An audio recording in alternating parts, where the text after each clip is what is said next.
ឥឡូវនេះខ្ញុំសូមជម្រាបជូននៅព័ត៌មានតាមដងបាទចាក់តិនទៅនឹងករណីម្សិលមិញខ្ញុំបានជម្រាបជូនបាទមួយវគ្គហើយបាទចាក់តិនទៅនឹងករណីមេខ្លោងជួញដូរគ្រឿងញៀនដែលត្រូវបានកម្លាំងនៃមន្ទីរប្រឆាំងគ្រឿងញៀនក្រសួងមហាផ្ទៃចាប់បាន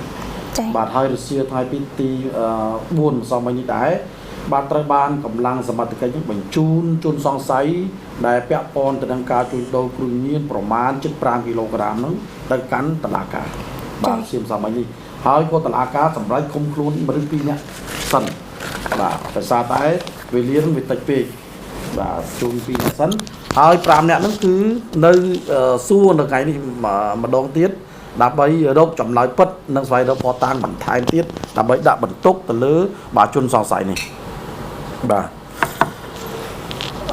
មន្ត្រីនគរបាលប្រឆាំងគ្រឿងញៀននៃអគ្គស្នងការនគរបាលជាតិនៅរសៀលថ្ងៃទី4ខែមេសាឆ្នាំ2017ម្សិលមិញនេះបានបញ្ជូនខ្លួនជនសង្ស័យ5នាក់បន្ថែមទៀតក្នុងករណីជួញដូរគ្រឿងញៀនដ៏ធំសម្បើមមួយជាមួយនឹងបាទជាមួយនឹង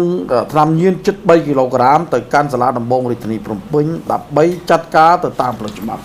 គណៈជនសង្ស័យ2នាក់មុនត្រូវបានតុលាការសម្រេចឃុំខ្លួននៅពន្ធនាគារព្រៃសរហើយបាទសិតសឹងតែពួកបំផ្លាញមិនបំផ្លាញធម្មតាទេបំផ្លាញជាតិបាទពួកនេះអត់បានទេ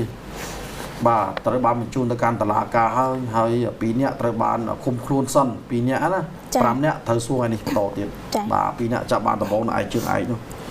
បាទជនសង្ស័យជួញដូរគ្រឿងញៀនទាំង7នាក់ត្រូវបាននគរបាលនៃមន្ទីរប្រឆាំងគ្រឿងញៀនកោ4ដឹកនាំដោយឧត្តមសេនីយ៍ត្រីខឹងសារ៉ាត់នាយរងមន្ទីរប្រឆាំងគ្រឿងញៀនក្រោមការបញ្ជាផ្ទាល់ពីនាយឧត្តមសេនីយ៍និតសវឿនអគ្គស្នងការនគរបាលជាតិនិងឧត្តមសេនីយ៍ឯកបកជីតោអគ្គស្នងការរង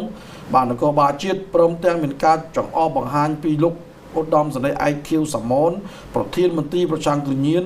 និងមានការសម្របសម្រួលនីតិវិធីដោយប្រធានអាជ្ញារងអមសាលាដំបងរាជធានីភ្នំពេញគឺលោកសៀងសុកបាទហើយក៏បានបើកប្រតិបត្តិការបង្ក្រាបបាទចំនួន3គោលដៅបាទផ្សេងគ្នានៅក្នុងរាជធានីភ្នំពេញមន្ត្រីនគរបាលមន្ទីរប្រឆាំងគ្រឿងញៀនបានបញ្ជាក់ថាការឃាត់ខ្លួនជនសង្ស័យទាំង7នាក់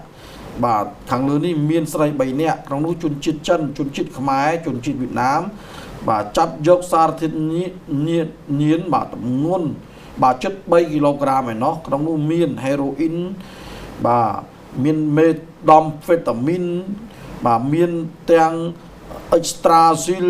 បាទច្រើនណាស់បាទកញ្ឆាក្រៀមក៏មានដែររួមទាំងអាវុធខ្លីបាទចំនួន1ដើមដែលមានគ្រាប់49គ្រាប់និងចិញ្ចៀនថ្លឹងគ្រឿងញៀនចំនួន4បាទនេះគឺជាវត្ថុតាងបាទលោកឧត្តមសេនីយ៍ខឹងសារ៉ាត់បានមានប្រសាសន៍ថាករណីបង្ក្រាបគ្រឿងញៀនជាបន្តបន្ទាប់នេះចាប់ផ្ដើមតាំងពីថ្ងៃទី29មកម្លេះបាទដោយសារតែអំណាចនៃក្រុមជួញដូរគ្រឿងញៀននេះវាបានបំលាស់ទីបាទវាផ្លាស់ប្ដូរណាចំណែកវាមិននៅតែមួយកន្លែងទេបើទោះបីកម្លាំងស៊ើបអង្កេតរបស់សមត្ថកិច្ចបាទយកចិត្តទុកដាក់ក្នុងការឈានទៅដល់ការបង្ក្រាបយ៉ាងណាក៏ដោយតែជនល្មើសបាទជួញដូរគ្រឿងញៀននេះវាបំលាស់ទីរហូតធ្វើឲ្យសមត្ថកិច្ចពិបាកក្នុងការតាមដានប៉ុន្តែទោះបីជាយ៉ាងណាក៏ដោយបាទឧត្តមសេនីយ៍បាទខឹងសារ៉ាត់ក៏បានយកចិត្តទុកដាក់ជំរុញលើផែនការនេះបាទរៀបចំប្រតិបត្តិការដោយយោងទៅតាមការឯកភាពពីឯកឧត្តមនាយឧត្តមសេនីយ៍និតសវឿនមកជាឯកឧត្តមសេនីយ៍មកជីតោបាទឯកឧត្តមសេនីយ៍បាទខៀវសាម៉ុនបាទគឺឈានទៅដល់ការបង្ក្រាបការជួញដូរគ្រឿងញៀនធំធំបានមួយសម្បុកបាទសរុបទៅគឺ7នាក់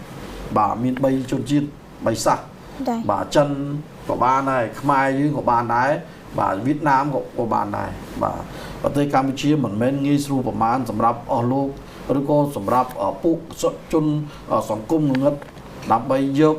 ខ្លួនមករស់នៅក្នុងការប្រតិបត្តិការចែកចាយឬក៏រកស៊ីរបស់ខុសច្បាប់បានដោយងាយនោះទេបាទកម្លាំងសមត្ថកិច្ចតែងតែដាក់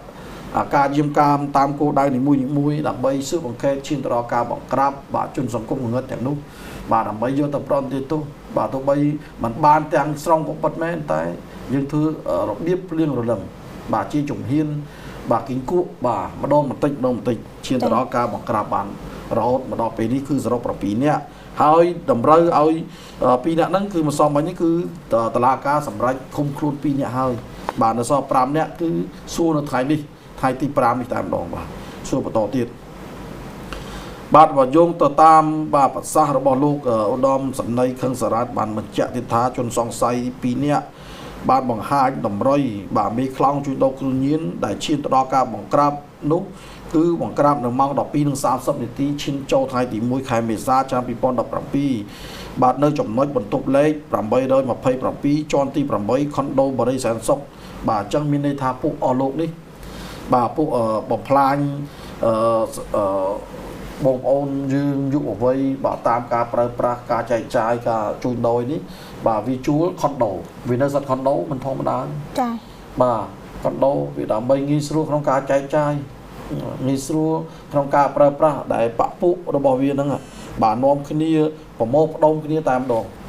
បាទអញ្ចឹងពេលខ្លះពិបាកណាស់ក្នុងការបង្ក្រាបដោយសមត្ថកិច្ចត្រូវតែមានការស៊ើបអង្កេតច្បាស់លាស់ត្រូវមានវត្ថុតាងអីហ្នឹងទើបឈានទៅដល់ការបង្ក្រាបជាក់ស្ដែងបាទអញ្ចឹងបានទេយើងចោតប្រកាន់គេក៏ចោតអត់បានដែរបើគ្មានភ័ស្តុតាងនោះចា៎បាទអញ្ចឹងបានមានការប្រឹងប្រែងដុតដៃដុតជើងបាទពីនេះឧត្តមសេនីយ៍បាទនេះសវឿនក្នុងនោះផងដែរក៏មានការសាទរចំពោះបងប្អូនប្រជាពលរដ្ឋបាទក្នុងរាជធានីភ្នំពេញបាទចំពោះការបង្ក្រាបបាទមេខ្លោងជួយដោគ្រឿងញៀននេះបាទម្សិលមិញដែរលោកលីសុផាន់ណាដែលជាអ្នកនាំពាក្យសាលាដំបងរាជធានីភ្នំពេញបាទបញ្ជាក់ថាសំណុំរឿងជួយដោគ្រឿងញៀនដែលមានជនសង្ស័យ5នាក់នោះគឺស្ថិតនៅក្នុងដៃលោកប៉ារីកអញ្ញារងសៀងសុកហើយលោកប៉ារីកអញ្ញារងកំពុងតែពិនិត្យឯកសារនិងភស្តុតាងហើយសួរចម្លើយជនសង្ស័យទាំង5នាក់នេះនៅថ្ងៃនេះបន្តទៀតបាទដើម្បីឈានទៅដល់វាអាចមានបពុះវាបន្តទៀតបាទអញ្ចឹងវាមិនអាចគិតបានទេវាមិនសុខចិត្តជាប់គុកតែឯងទេគឺណែចាវាសួរវាប្រាប់ថាអូនៅមាន3នាក់ទៀតហ៎3នាក់ទៀតចាប់ឲ្យ3នាក់អង្គទៀតយកមកដាក់គុកមកឲ្យវាធ្វើអ្វីប្រេះប្រាស់ក្នុងប្រទេសកម្ពុជាអត់បានទេបាទប្រទេសកម្ពុជាមានច្បាប់មានទម្លាប់ត្រឹមត្រូវតែឯងមិនមករស់នៅក្នុងប្រទេសគេហើយបាទចង់ប្រព្រឹត្តអំពើផ្ដេសផ្ដាស់មិនបានអត់បានទេបាទ